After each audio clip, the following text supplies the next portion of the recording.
Hey, what's going on, Bill? Welcome back, everybody. Not Another much. Monday. Well, just to be honest, we are pre-recording with our special guest and friend Stephen Bassett because of last night that special aired on News Nation, which we'll touch on in a second. But also, as Steve has mentioned on his Facebook posts, and I am also very curious, Toby, and I want to get your take. Can you imagine during the inauguration speech tomorrow, Monday, that Trump makes a reference to disclosure or transparency regarding UAPs? What's your take? I personally, I don't see it happening. I'm more than happy to be proven wrong, but if he does, then I guess the floodgates are going to open. I honestly think the floodgates are already opening, as we'll have a discussion with our guest soon in regards to something that happened in recent days. But going back to my initial thought on last night's special, I'll just give a quick opinion of mine. Yes, this person has been vetted. They did the credential. They checked him out. They've been working with this individual, Jason Barber, for quite some time. He did come out with information that a lot of people, it might be eye-opening for a lot of people, the claims he's made. But this is coming from his own account. People could take it for whatever it's worth. But when I seen the video, I was like, wait a minute, that looks like a Chinese spy balloon or some type of balloon itself. So it's hard to tell because it's just looking at it, we can't see the scale of what the object, the size of it is. They're claiming it could be like 20, 30 feet. There's so many different theories out there. But I mean, and then talking about, which a lot of people out there, Toby, you know this, a lot of people have that, they have the claims of their experiences where they make a telepathic connection. That's nothing new. We there's a lot of people experiences that make that claim, and it is spiritual in nature to them. It is. It's like a religious moment, connecting with like a divine guide or whatever. So that's been out there. And then they mentioned the remote viewing. A lot of people might see that as being woo-woo, but this is not something new. This has been going on for decades. A lot of people have made these claims of telepathically connecting and having that psychic connection with whatever beings we're dealing with here, whether they're interdimensional, from another star system, whatever. So what was your take? Well, we were promised definitive proof. I don't feel that was definitive proof at all.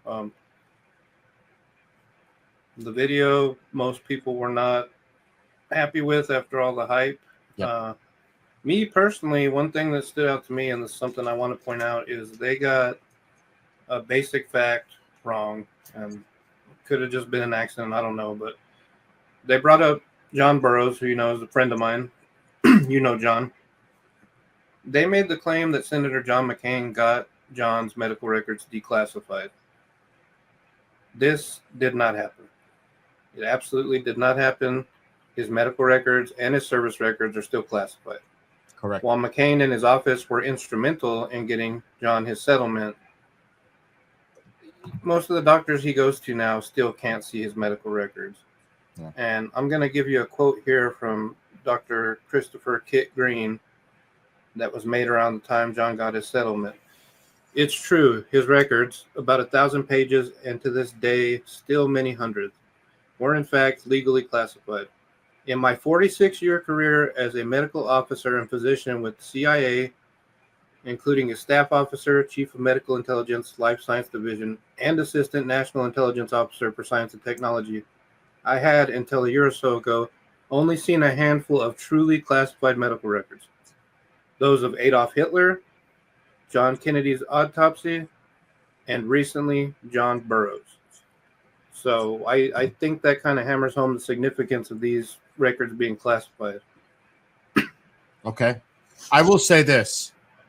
I think anyone who comes forward as a whistleblower is to be commended, regardless if you agree with what they're saying or not.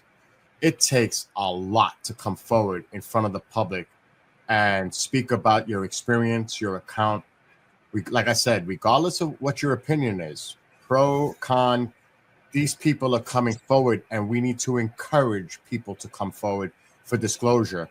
And it seems like they're coming out from all over the place, from different groups, different sources. As you know, Dr. Greer is working on quite a bit, and it's coming out. And even our guest, Stephen, and he's always had the pulse on disclosure and working in the inside pretty much in the DC area and getting information to put out there to the public with his website, paradigmresearchgroup.org. He's been doing this for decades. So there are a lot of people out there trying to get the truth out there to the public, and they are to be commended. Regardless of what you think about these whistleblowers, it's for the public to make that determination and reach their own conclusions on what they think and what's going on. Now, in a perfect world, I want to see the hearings coming up, future hearings, having direct witnesses, having evidence that's tied to these witnesses, provided documents, declassified, etc. But why don't we just cut right to the chase and bring on our special guest, Stephen Bassett, and let's get Stephen's take on all this. Hi guys, how are you, Steve? Not too bad. A little hyped up because we got things breaking all the time now. Yep. So talking about breaking, a couple of days ago, Donald Trump Jr. on his show Triggered had Ross Coulthart and Lou Elizondo, and it looks like they were like, he was saying, you need to tell Dad this, such and this. He needs to do this to get disclosure to occur. And it looks like, of course, Donald Trump Jr. looks like he's quite serious about this topic. And I'm sure not just his son, who has direct communication with his dad, of course, but there are others. Tim Burchett sent a letter out shortly after the hearing for pleading to Trump to be more transparent and get to the bureaucracy and be more transparent to the American public. And like Toby and I just mentioned, all these other whistleblowers seem to be coming out from different sources. I mean, I'm excited. I have to say, I'm optimistic, cautiously optimistic. But what do you think is going to happen in the next few days, weeks, months ahead, Steve? Yeah. The truth embargo is collapsing. Over the years, I've talked about the prospects of it ending and so forth, and I tend to err on the side of too much optimism, and that I don't apologize because people need to feel like progress is being made. We've had some moments that look like they could go forward, but it didn't happen, and things continue to get more difficult in this country and around the world. Dysfunction everywhere. So that, coupled with the fact that the ETs put on the biggest UFO UAP flap ever over the last 2 months, for whatever reason, it's just amazing. Now it looks like it may have tamped down, but it did its job. In other words, they were putting up phenomena that cannot be explained. They've done this before. Mostly plasma-like things, balls, whatever, somewhat different shapes. Probably exactly the same thing that was recorded in World War II called the Foo Fighters, where you had these balls of light following planes and so forth around during the war. Never did any harm, no problems, just like observing. They were noted, and then we didn't hear much about it for a while. They have the ability to do this. There's nothing we can do about it. You can't shoot them down. So they put on this display that went on for 2 years, including around our ships. And they started flying over our military bases and so forth. And finally, it just really got out. And you've got videos turning up everywhere. And it became a serious issue, obviously, because phenomena flying over military bases that you can't do anything about is not something the government can deal with. And so the effect, I believe, was everything that was happening on the ground, and there was a lot going on, it just accelerated it, right? It was like boom, and took off. And so we are in the last days of the truth embargo. There's rumors flying around everywhere, and a lot of them are flying around the president-to-be as of tomorrow. And I can't even keep track of what's dropping. Bing, bing, bing, bing, bing. But a lot of witnesses are coming forward, more and more. Yep. There are thousands of potential witnesses, believe me. The number of people still living who have a direct connection to this issue as part of their service, right? Either in the military sense or maybe in the civilian sense, say within the Department of Defense and so forth, is in the thousands. And they haven't come forward because, again, they're not allowed to. They have the security clearances and non-disclosure agreements and so forth, and they don't want to break those. I get it. However, the truth embargo is collapsing. Many of them are retired, and so now they're starting to come forward. And that is, I mentioned the number because those that are thinking, oh, gee, we need more witnesses. Well, yeah, have no fear. You're going to have them. So they're coming forward in droves. Fine. That's happening. Meanwhile, the process within the Congress has gone pretty far. We've gotten 4 pieces of legislation. You've had 8 hearings now, going back to May 17th of 2022. The House is ahead of the game, doggedly on this issue, constantly raising flags about it. They've held 2 hearings, and they intend to hold another one. And at least 2 of the members of the subcommittee, Mason Burleson, have made it clear that they want those nuclear weapons witnesses this time around. That's a project that I've been working on, trying to introduce these witnesses to them who have been out there for 30 years, trying to get heard, actually more than that. And so we're talking about Bob Salas and other people who were present when the missiles were shut down, including Robert Jacobs, who was part of the famous incident where a nuclear warhead dummy was interfered with at 8,000 miles an hour. These men have never had a chance to testify. Well, their day is coming. And so I think those that need to know are aware that hearing is coming and aware that the nuclear shutdown witnesses are coming. And when they testify, that is going to be a big deal. So that is putting pressure on this situation. But the other thing is this. We've had a lot of presidents since Roswell, starting with, obviously, Truman. And 2 of them made a concerted effort to try to go somewhere with this. And they were blocked, period. They were even blocked by the people that they had appointed, right? So the president appoints the Secretary of Defense and the CIA director and whatever, and then they go to them and say, maybe we should do something about this. And they're basically told, no, you don't need to go there. You don't have a need to know, because it's national security and whatever. And so no president has been successful in cracking this open.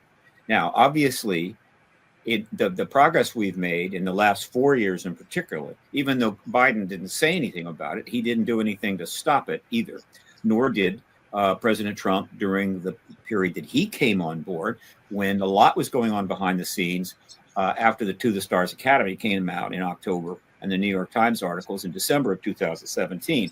So the White House just knows about this stuff, but they haven't really engaged it. That's about to change. And one of the things about to change is this. The new president is not like any president we've had. He is in another place altogether. And his nature is such that he will do whatever he wants to do. And in this case, the people that are in the best position to maybe dissuade him are people that he has appointed, who are probably in a much stronger state of loyalty to him than you have seen at any other time. And so if he decides to do this, they're going to say fine. And that means the barrier is completely dropped. And so I'm going to make the call that where I see this, I think disclosure in 60 days, either 30 days from President Donald Trump. And then we may have the hearings. We're either going to get that hearing in the House that's going to raise a lot of interest and get a lot of press, and then the president's going to do it, or the president's going to do it, and then the hearings will follow, which is appropriate, just to back him up. Now, things have gotten so far that there is a realistic possibility that he is going to bring it up in the inaugural address, which obviously would be boom. Now, why do I know this? Well, first of all, there's been several efforts to get there are several efforts underway to try to get the White House to set up some sort of a UFO office, UAP office. All right. A czar. Lou Elizondo said it on Triggered, a czar, UAP czar.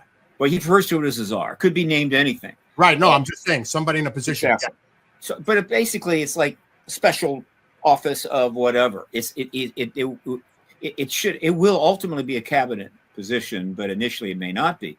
Now Lou has really gone out in front on this, and he's saying he's offering himself up to be that person, and he's making the case. But Christopher Mellon has also made the case in an article that he's written. In fact, as far as I know, there's about 7 or 8 individuals with substantial backgrounds who are, in fact, very much interested in being that czar. Now, when you get this is not like it used to be. I mean, back in 1960, that wasn't happening. 1970, that wasn't happening. 89, no way. So that tells you where we are. And of course, if these people are making the case internally that they want to be the head of a UFO office, obviously, you don't think the president-elect knows this? Of course he does. Of course he does. And so, and I knew things were happening. I knew things were moving in the right direction.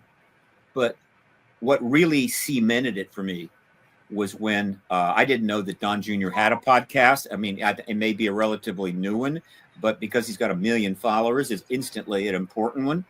And I listened to it. He's actually pretty good as a podcaster. He handles it very impressive. And first one of his I saw, which came to my attention, was he brought on Elizondo and Ross Coulthard. And so they're having I think an hour and a half. They're covering all these various things and talking about it at length. Coulthard is talking about certain events. Elizondo is talking about stuff. And as this is going on, they kept referring to his dad. Your dad probably would do that. Your dad might think this.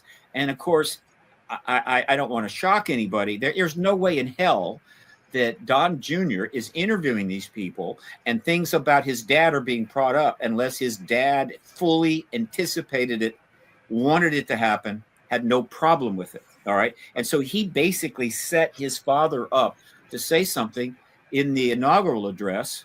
And he's not going to shock anybody. And I will say this, and I said this on a Twitter I put out. If the word disclosure comes up even once in that inaugural address, you start getting some champagne, start getting your snacks in, get a bigger television, and get ready because the show is about to begin. Okay. It would be like lighting a match and throwing it into a room full of dynamite. And so does he know this? Maybe.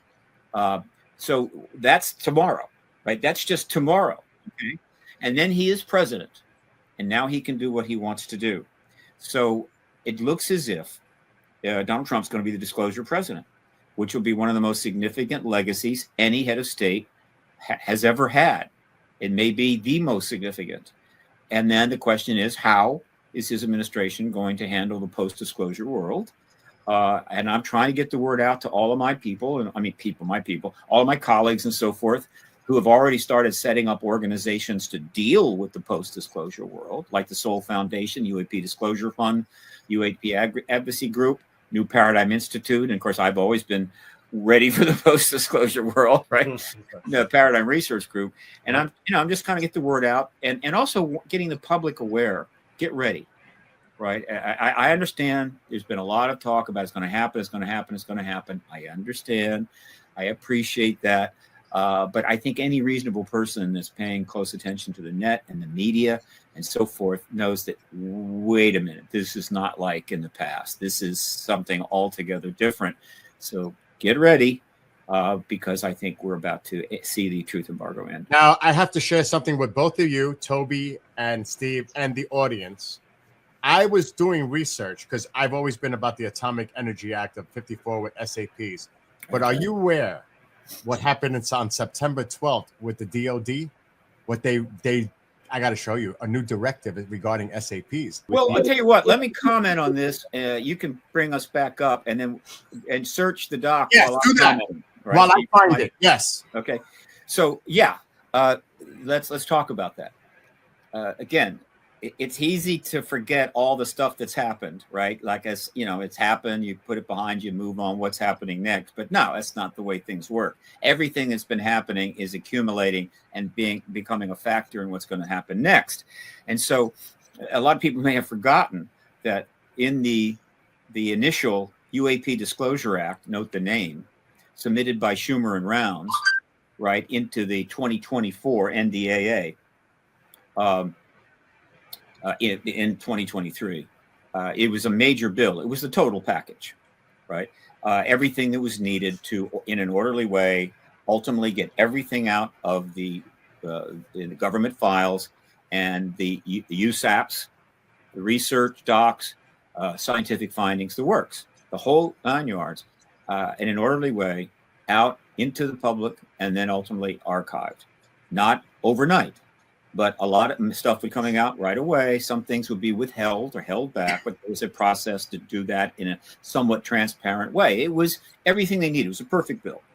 But he submitted that bill, and he added something to it that, for whatever reasons only he knows, he added an eminent domain to that bill, which basically stated that the non-human tech that the bill was referring to, that's in the hands of civilians and civilian companies, is in fact the government can exercise eminent domain. This created a real problem, particularly for the defense contractors, and helped trigger a backlash to the bill, right?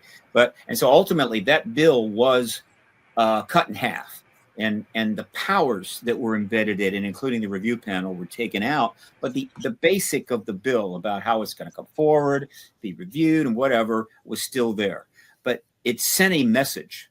The bill sent a very clear message of where Schumer and Rounds were, and probably many other people on the Senate committee, that this is what we ultimately want.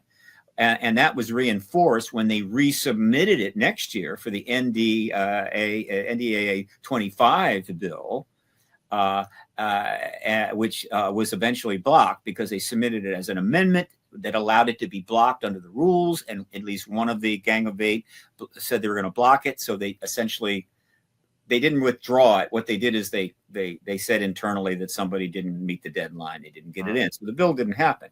But in both bills, one of the things that most people wouldn't have picked up on is the bill specifically goes into the issue of the Atomic Energy Commission and the Department of Energy. Why? Well, the researchers like Dolan and others know why. Is that it's well known by the researchers that one of the ways that they've managed the truth embargo going all the way back, right, is that the Department of Energy under the Atomic Energy Act had special dispensations regarding access. All right. And so things parked there were even harder to get to than something parked in some of the other departments or the Air Force or whatever. And so they had shoved a lot of the ET stuff, the USAPs and everything else, under that umbrella. And we kind of knew that. So when he put that in the bill, he was letting the DOD that he knew it too. And so they understood that a lot of it was parked there. And he specifically indicates in that bill that we're going to go there. And so that is another example of why, even though the bill was not passed in full, the message was sent. Right? There have been a lot of messages sent to the Department of Defense by members of Congress and so forth. This is where it's going. All right. And so that has put a lot of pressure on the truth embargo. But the bill was not passed the second time around. The Trump bill, the rump bill, the basic half of the bill remains. All right. But the message has been sent. Now you combine that with this huge UFO flap where the ETs are parking plasma, whatever the hell, over multiple facilities and bases in sensitive areas, not for days, not for weeks, for months. And it's all being filmed by the huge numbers of cameras that everybody's walking around with and turning up on that. You combine that, right, and the fact that the government was forced to come out and give absurd responses to it. They had no choice. And Kirby's interview was classic. It was everything you need to know about the dilemma the government's in. So when Kirby was asked by a woman journalist, are these drones that you referred to ours? He said, no, that was a lie. 2, she asked, well, are they in other countries? He said, no. Well, that might have been true, right? But he couldn't know that. There's no way that the Department of Defense would know that none of these drones are from another country unless they went up there, right? got up next to every one of them and looked at the license plate and said, yeah. Yes. And so that was a ridiculous statement. And then it closes out with, then what are they? And he literally has to say on camera to a journalist, right, that this phenomena that's been going on for months over our bases, we don't know what it is. Now, all of this is insane, okay? But from the standpoint of the way things operate, but nevertheless, that's what he had to do. They had no choice. And so what you're seeing is that phenomena, which I believe is ET, has forced our government into an impossible position in a much more broader scale, watched worldwide beyond anything we've seen before. And they've done some stupid stuff, like the Haynes briefing in 1997, right, about the Roswell event. This was just a massive embarrassment. Yeah. And so what are you going to do? Well, you really can't do much other than just end the damn truth embargo. Huh. What else are you going to do? Now, the phenomena seems to have died down, right? That's happened before, but the message was clear, right? They can do this anytime they want. They can put those plasma, whatever the hell they are, over the White House. There have been a few of them down our way, but mostly they've been up north and also out west. But they can do it, and the government knows this. And so you put all of this together, and what it's telling me is that it's almost over, right? It is almost over, and we need to get ready for that. And hopefully we need to keep our heads about us, okay? It's going to be tempting to go, right, and get really worked up and intense. There's going to be a lot of vying for position and what have you. I get that.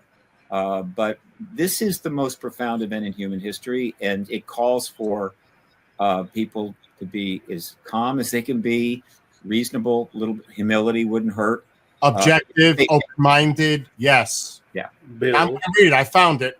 I apologize for putting it on the screen and causing all that chaos. I'm going to send you the document as well, Stephen, because I think you need to see this for yourself and read it. It's 15 pages. Now, it says here, DOD primary point of contact for SAP matters with agencies of the executive branch, the judicial branch, the legislative branch, including support to SAP congressional meetings, hearings, and responses to congressional inquiries unless otherwise specified by statute or regulation. So the director, it has to be approved by this director that's assigned. So that, and then, like you mentioned earlier, you brought up need to know. And that is also here.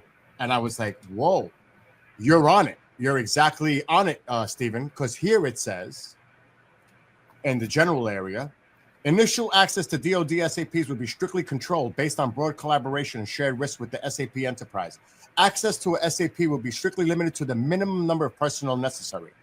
Granting initial access to a SAP will be basically solely upon the determination that the individual has a valid need to know, good luck with that, has the necessary security clearance, meets approved personnel security prerequisites, will continue to contribute to the program execution and oversight. The determination of NTK will consider an individual's role and potential participation in separate but related SAPs to enable collaboration and facilitate greater innovation. Personnel with NTK may also be accessed. So it goes through this even here. They have to get approval. All personnel that gets access has to notify the director in a timely fashion when briefing or providing DOD's SAP material to any member of Congress or their staff. No DOD contractor, any entity, contractor employee, contractor representative, or consultant will provide SA material to any members of Congress or their staff without director approval. Okay, so here's the point. Now I can finish the point I was going to make. In other words, Schumer sends a message out there with that bill that we're well aware that in the area of the atomic energy and the energy department, that's where a lot of stuff is buried. And obviously we're going to be coming for that. And so this is a response to that. What they're doing is they're clarifying their SAP arrangements and getting kind of out there and so forth in anticipation that there's going to be the Congress and or the White House, whatever, are going to be coming their way regarding what's going to come out of the that area. under the Department of Energy. And they're probably a little concerned of some people maybe getting ahead of themselves and maybe coming out and providing information as the witnesses are coming forward. So they're kind of tightening things up a little bit. Are they building a wall, an impenetrable wall? No, I don't think so. Because if the full UAP Disclosure Act is passed, which I think it will be eventually, they cannot build a wall that will do that. So this is an example of messages being sent, being received, actions taking place on within agencies and what have you, which is exactly what happens when something of this magnitude is going to take place. And so and you picked up on that. And look, it's a document that's out in the public, right? And so, and by the way, they're really showing a lot of acknowledgement and awareness of SAPs. They don't seem to mention USAPs there, but they have been brought up in Congress many times. So all of this, it's like the infrastructure of the secret empire is now just being put out there and discussed, and people know about it. And part of that is so that, the blowback and the anger that people are going to have when they realize just how much they've been bamboozled will be mitigated, right? In other words, we're trying to be transparent. We're acknowledging we have this or that or what have you. I get that. It's okay. Toby? Yeah, that's all. I mean, obviously very interesting. I do want to applaud Bill for finally finding Section 8, page 8, whatever it was. I apologize to both of you in the audience for doing that mess on this earlier. I'm just giving you crap. But I mean, he said it's an action, and then there's a reaction to counter their action. And most people aren't paying attention to this type of stuff. You know what I mean? You have researchers like the two of you that pay attention to the minutia or whatever you want to call it. These little details that the public's not picking up on. They're not noticing, like you said. Schumer puts this bill forward saying, hey, we know this is here, here, and here. And then they respond by changing their rules, That's a good point. But most people lead their lives and they don't have a chance to get much into this. But that is changing. And one of the things that's changing is the podcast revolution. All right. The podcasts go out everywhere. I'm assuming it's somebody in Argentina or Austria or even Mongolia technically could watch this podcast when it comes on if they've got the right URL. And so these podcasts have really done a lot to bring this information more readily to just people out there who are leading their lives, but they like podcasts and they see this and they see that. And so there's an education process underway, one podcast at a time. And I believe the podcast revolution was like the final, I guess, technological change that just guaranteed the truth embargo was toast. I mean, it's been under siege since '96, and the internet and email and social media, the broadcast.com era when radio stations could go on the internet, and then the podcast revolution, all of this stuff. When people, and then influencers that have 200 million followers. So Don Jr. Has 1.2 million followers. There's a lot of people out there that may watch that podcast are just regular people. They're not reading the books behind me or any of that, but they just got tipped off, didn't they? Something's going on here, right? Why are they talking about your dad? And so again, all of this is educating the people, getting it out there so that they're not going to be too surprised. They're able to deal with it, and maybe even many are deciding to get involved and help to move the process forward by showing their interest, showing their awareness, showing that they're not going to go nuts if the government finally says, "Yeah, you're not alone." I always knew that, right? Whatever. So this all is part of. Now, it shouldn't have taken this long. The best reason I can give why it's taken way longer than it should have, ridiculously longer than it should have, is that the major barrier to the truth simply getting out there was not a trivial barrier. It was the nuclear arms race, which is still going on. And so that nuclear arms race, which is a huge, huge issue and a massive threat to the world, was always going to be used by those opposed to ending the truth embargo as the justification for keeping it going.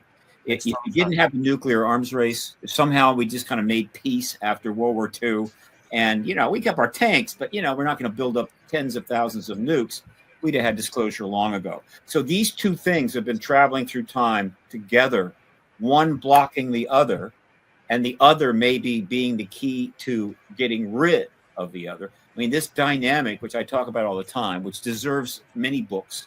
I could sit still long enough, I might write one, but I'm not able to do that. We're seeing that now playing out right now. As the nuclear issue becomes more of a threat, this issue is moving forward, and probably the most important witnesses just happen to be ready to finally testify, and they are witnesses to the shutting down of our nukes by ET craft. And I don't mean ball of light. These were craft, right? They did give off light, but they were craft. They were solid. They could tell it that they're about to testify, and that may be the end of this. So this is an interesting time, and I'm excited about it. Bob Salas, I spoke to him a couple of days ago, and he says, Bill, I got my bags packed. Whenever they call me, I'm ready to go. But I want to mention this to both of you because you both brought it up about congressional movement on this with amendments, bills, Schumer. I want to let everybody know this is one of the instances where it's bipartisan. This is across the board.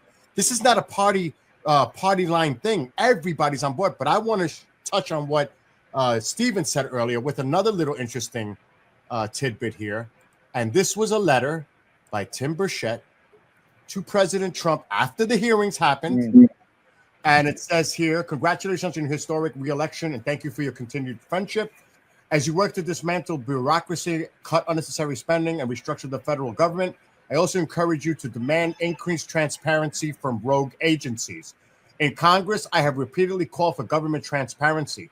Just last week, he's referring to the November 13th hearing, I led my colleagues on the House Oversight and Accountability Committee in a hearing where witnesses testified to retaliation by government agencies for reporting the misuse of federal funds to fund potentially harmful secretive initiatives, such as programs to investigate unidentified anomalous phenomenon, UAP. Our nation is nearly $36 trillion in debt. I am sick of unelected bureaucrats telling me UAPs don't exist, while the government has spent millions of taxpayer dollars looking into them for decades. This isn't about finding little green men or flying saucers. It's about forcing federal bureaucracies like the Pentagon to be transparent with the American people. And then he finishes off with his letter. Yeah, there are some powerful political angles to this, which are non-trivial. For one, the issue, the congressional engagement starts in the Senate, and it's significant, right? One piece of legislation, another piece of legislation, and somewhere between, I think, a second and a third piece of legislation, the House jumps in. All right. Now, the Senate activity, the Senate engagement was clearly nonpartisan, right? Marco Rubio was chair that put in the first bill. Mark Warner was chair the next year and put in the second bill and so forth. But the Senate, it tends to be conservative in a sense. I say not conservative in the political sense, but conservative in how they conduct themselves. They don't get carried away, right? They're just being the Senate. The House, not so much. And so when the House jumps in, it is the very strong conservative Republican members that are leading the House into this in a very open way. They are not timid. They're being very direct. Now, the Democrats that were on the committee have gone along, and they have certainly played a role, but it's clearly being led by very conservative members of the House Oversight Committee. We know who they are. It's Burchett, Luna, Mace, Burleson, and so forth. And so in that sense, it is very much Republican. But they've gone out of their way to point out that it is a nonpartisan issue, and they're handling themselves in a nonpartisan way. So here's the play here. The new president is coming in a hyper-partisan reality, okay? Love him or hate him. Okay, there's a huge amount of baggage there in terms of the animosity between the Republicans and the Democrats, between the MAGA groups and the, quote, progressive groups. And he has in the palm of his hand the most nonpartisan issue ever. And so if he goes there, it's going to very much diffuse a lot of that partisanship. And so in that sense, it could be a huge political asset. So that's one very significant. But they also control the House, the Senate, the judicial system, the presidency. If they want to make movement on it, and like you said, if those that oppose this, that are Republicans, because there are party members high up in the chain that were opposing this UAP bill, but they will toe the line. If President Trump says, this is what I want done, they will follow. They will do what he asks. But they would anyway. In other words, there's so much bipartisan support for this that it's not like the Democrats are going to vote completely together on. They're all going to support this. Yes, because look, everybody up on that hill is worried to death that the next 4 years is going to be this endless hyper-partisan battle, a war. It's going to cost a lot of money. It's going to be awful, blah, blah, blah. And they've been through this now for a long time. And here is this opportunity for them to work together on something incredibly important with global implications. They will embrace it. They will grab onto it because that's going to make their job a lot easier and may even lead to bipartisan efforts in other areas. So this is like a life buoy being sent to them while they're kind of all drowning in their own, I guess, partisan war that they've been conducting. And I think they're going to grab onto it. And so in that sense, that's another reason why this is a very good political move right now, without question. Stephen, here's the thing. And Toby, I'll let you pine in after just finalizing my thought on this. If he talks and speaks, let's use Robert Salas as an example. And the documentation that may be classified that can be definitely can collaborate everything that he says and other people related to this, because there's you have two different sites. It wasn't just where he was. There was Echo, there was others as well. So he could say they could go to the president, those that have his ear in the Republican Party, these people that you just mentioned, and say, listen, we're having an issue with declassification. Can he just simply step in and say, okay, you know what? I'll declassify this for you. And now you can have more documentation to show the American people at a hearing. Is that a scenario that can happen, Stephen? No, it's not necessary. There is more than enough evidence in available to put in front of a hearing, right, under oath, to lock it down. And the way disclosure needs to go forward is the president needs to confirm the ET presence. That's capital D disclosure. And then after that, the process, the legislation, which is most of which is in place, will be put fully in place. And then the process will start to bring it forward. It could get really messy if the president just is sort of saying, well, I'm going to declassify that, I'm going to declassify this. That is not the way you want to go about this. Yeah. And we don't need to declassify something to make it available, right? Because there's enough evidence, in my view, to get the job done that's already available to them. But if a committee, particularly in one of the Intel committees, wants to add a little oomph to their hearing, there's probably some ways, because they have certain abilities and clearances to get something. They don't need to get the saucer, delivered to Washington, D.C. and park it outside of the Cannon office building. But there's plenty of evidence, always has been. Okay. And so it's set up pretty well for the new president. There's no question it is set up. There's no question it is a huge political win. And so how long will it take before we see him take action? Will it require another hearing in the House Oversight Subcommittee? I know the Intel Committee just changed chairman. The previous chairman, Turner, was not fond of this process, and he pushed back against it. I'm willing to guess the new one doesn't have as much of a problem. Do we need 4, 5, 6, 7 hearings? No, because the public is not going to sit through that. I mean, after one solid hearing, like I anticipate happening, they're going to be saying, when's the announcement coming? Right? So, or will he act unilaterally? Now, the beauty of mentioning it in the inaugural address is that he just has to mention it, right? In other words, put it in play. Like, this is something that I think we need to look at. That's all. Mention the word disclosure. That's all he needs to do. That will absolutely Floodgates. Put a rocket underneath all the other process. And he's green lighted. Yes. Anybody in the Congress that wants to go there who hasn't gone there yet, he's basically saying, let's go. It opens up the doors, ball game. But he's not done it. He hasn't disclosed, but he's kind of tipped them off, right, to make sure that it happens. That's why I think there's a realistic possibility. And I can think if we're talking about a typical situation, previous inaugurations and so forth, there would be a whole bunch of people around that particular president-elect that would say, "Oh, no, you can't do that. No, that's too risky.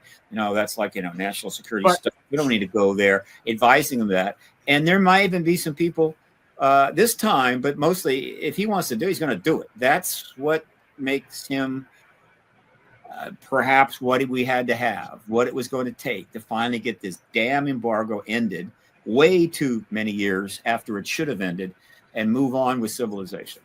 I want to ask Toby this question now. I got to ask you, Toby, do you think it's a coincidence, or was this planned that it seems like all these whistleblowers are coming out shortly before the inauguration, the timing involving the upcoming Trump administration with disclosure? Oh, no. Definitely the timing was intentional, in my opinion. From everything I've been hearing, I mean, it makes sense. You have new administration coming in. The Republicans, a lot of his incoming cabinet have talked about this topic. It's just like Steve was saying about them going on his son's podcast. Like, coincidence? Sure. But I don't think so. I thought you were going to pop through the screen, Bill. You were just like, because I wanted to hear your opinion. And Steven, yes, you got to pop in. Well, let's not forget that one of the things that got the current president-elect a few million votes was he was on a podcast, a supercast. Yep. All right. Joe. Yep. He goes on Joe's Experience, right, show, and he brings it up. Now, it's come up in a couple of other interviews, no question. He's been asked many times. His responses were never particularly lengthy or substantive, but he didn't just dismiss it. Sometimes he says something positive, but he brings it up about getting stuff out, like the records at JFK stuff, but also this subject. So he brings it up, and how many millions of people have seen that podcast by now? That show, I don't know, 50 million, 60 million, some god-awful number. So he brings it up, and that was back a ways, okay? That was before the election, before November 3. And now a couple of months go by, and now his son brings it up big time just before the inauguration. So it doesn't take a genius to see where this is going. Mm-hmm. It's being set up, in a sense, from the inside out to take the issue on. He's had plenty of time since Joe Rogan's show to talk to everybody he needs to talk to get a little more up to speed, get some information. There was no question that he could have had much communication with Burchett or Mace or even some of the intel people, right? Mike Rounds, whatever, to get a little sense of what's going on and get up to speed so he can make a move without, and get it right. We don't know, because that's all going to be behind the scenes and nobody's going to say anything. So again, I'm giving it a very realistic possibility. If it doesn't happen, that doesn't mean that much, because Mace is going to move on a hearing right away.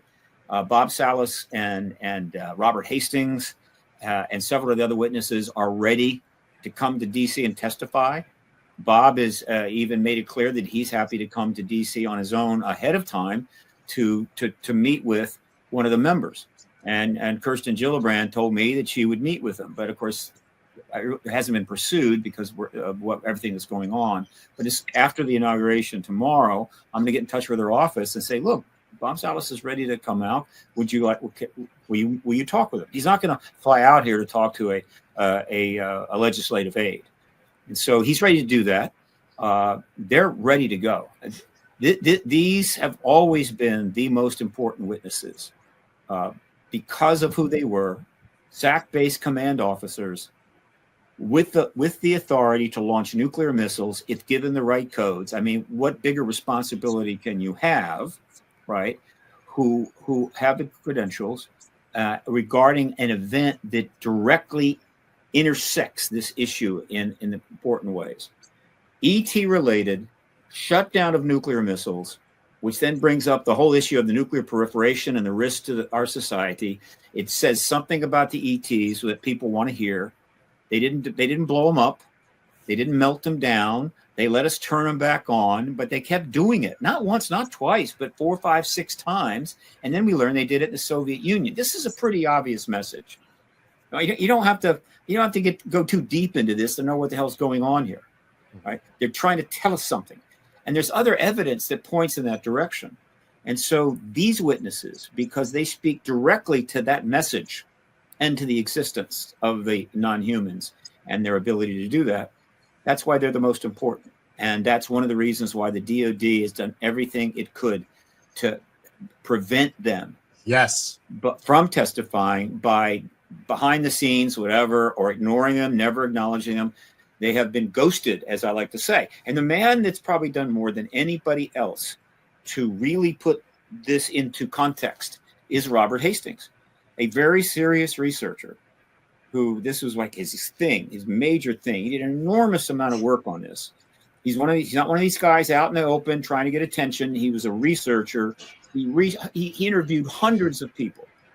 And then he wrote UFOs and Nukes, which is the definitive account of all this. And then, because of who he was and the fact that he's very solid and a researcher, he was able to get on the college circuit. Very few of us are able to get on the college circuit. Stanton Friedman did some. I think Robert Hastings said he's done 400 plus lectures. This is way back in the 80s. Yeah. Okay. And so he's still around. I know he's had a bit of a rough time, but I think he's healthy enough to travel. And he's ready to testify. And so it's all there. It's all there. We have a few minutes, Steve. I just want to show you something else, both you, Toby, and the audience, because this came out also last week. And I'm going to follow it after I present it on the screen quickly. I have a follow-up to both of you because I think this is very important. If Trump comes out and with disclosure, how are the other countries, our allies, et cetera, going to respond? Are they going to follow in line by doing it? Because this was the Canadian release last week about their upcoming report from Canada. So this is now Canada's putting out stuff. Yeah. The UAP stuff. So I'm going to remove that. I just want to make that reference. So what yeah. So I'm sure to some degree, all of the nuclear powers and most of the developed nations are anticipating this. There's some preparation going. A lot of it's probably behind the scenes. Canada actually did something a little bit public there. I have no doubt that all of the other heads of state, particularly the nuclear nations, without question, initially will come out and back it immediately. They have no choice, and I think they wanted to for a long time. The only thing that maybe is worth mentioning is that if President Trump acts in a very unilateral way, in other words, if he just says, hey, calls up his Department of Defense, head of defense, and maybe the CIA director he appointed, and the national security, national intelligence director that he appointed, and says, look, what's going on there? And they said, we made a couple of calls. We talked to some people, and they said, yeah, that non-human stuff is real. And then he says, okay. And he just calls a press conference and does it. All right. That's unilateral. And that's disclosure. When those words come out of his mouth, that's disclosure. And then the hearings will certainly happen. At that point, the hearings will begin, lots of them. In that scenario, the other heads of state may hold back for a bit. In other words, it's coming directly just from the president, right? We haven't had some major hearing preceding it, and they just might hold back for a bit. But eventually, the hearings will follow right away, and in due order, they're all going to back it up. If we have a significant hearing, which could be the House hearing, doesn't have to be the Senate anymore, and then that hearing on that basis, that's his platform. He walks out and says, this clearly shows what you think it shows, and that is there's non-humans here. We have non-human, we have visitors. In that case, they're all heads of state are going to be literally like this. They're not going to wait anybody. No head of state wants to be looked as hanging back, right? When this has been announced to the world and come across like I had no idea. I mean, who knew? I mean, we have a military and everything, but they're very backward. They don't have the tech. They had no idea. No, of course not. They're going to back it up immediately. And then when their citizens or the journalists come to them and say, well, why didn't you tell us sooner? You're basically saying you've known it all along. They've got a simple response. We deferred to the United States on this issue. Yep. We deferred to the United States because it's the most powerful nation in the most powerful economy. It is the most powerful nuclear nation. It is our bulwark against all enemies, right? Who also have nukes. And it was their call, not ours, and we deferred to them. So if you have a problem with that, go talk to the President of the United States. It's a very simple answer. Nobody's going to make a beef about it. It wasn't the UK's call. It's our call, because the UK cannot defend the entire Western world or the democracies against a nuclear war with China or Russia. And unfortunately, I hate to do it, Steve, but we're running out of time, and I wanted to get Toby's closing thoughts on this, and then an opportunity for you to let everybody know where they keep updated with everything that you're doing. So, Toby, closing thoughts, and then we'll talk about Steve's places where people can find him. Closing thoughts, if the rumors we're hearing are true, outside of the inauguration, there's supposed to be further whistleblowers coming forward and some new news in the next few weeks. So I feel like no matter what happens, people that are into the UAP topic have something to look forward to. And really, other than that, I just want to thank Steve for taking the time to come on and chat with us. Absolutely. Steve, let everybody know where they can find you. Yeah, ParadigmResearchGroup.org. I am a nonprofit now. We're starting to get nonprofit donations, but the donate page is not updating itself. I'm trying to work with WP on that.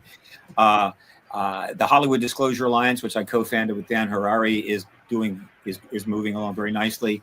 We've got almost 200 members. We're helping people connect to make content, and there's plenty of that coming, I can assure you. HollywoodDisclosureAlliance.org, also a nonprofit, 501c3. The other organizations like the Soul Foundation, UAP Disclosure Fund, you're going to be hearing more about them. All of this is really, and a new Paradigm Institute, all of this is really being created, or now is organizing to deal with the post-disclosure world. Not so much getting disclosure. That seems to be virtually, that train's already in the station practically, but the post-disclosure world, which is when the real work begins. Once we know that the E tier is like, okay, well, that's fine. Let's get back to what we were doing. No. This entire new world is suddenly open to us. We're going to have to engage it in countless ways, and that's going to be fantastic. It's going to be fun. There's going to be even more podcasts. Well, stay in touch. This way we can keep our audience informed, the public informed. Keep us updated. Toby and I, you're always welcome to come back with us, of course. We consider you a friend and someone that is very in touch and has the pulse of disclosure in real time, especially what's going on in DC. So, again, thank you, Stephen, for coming on with Toby and I. Always a pleasure. All right, everybody, thanks for tuning in, and we'll see you next week. Run.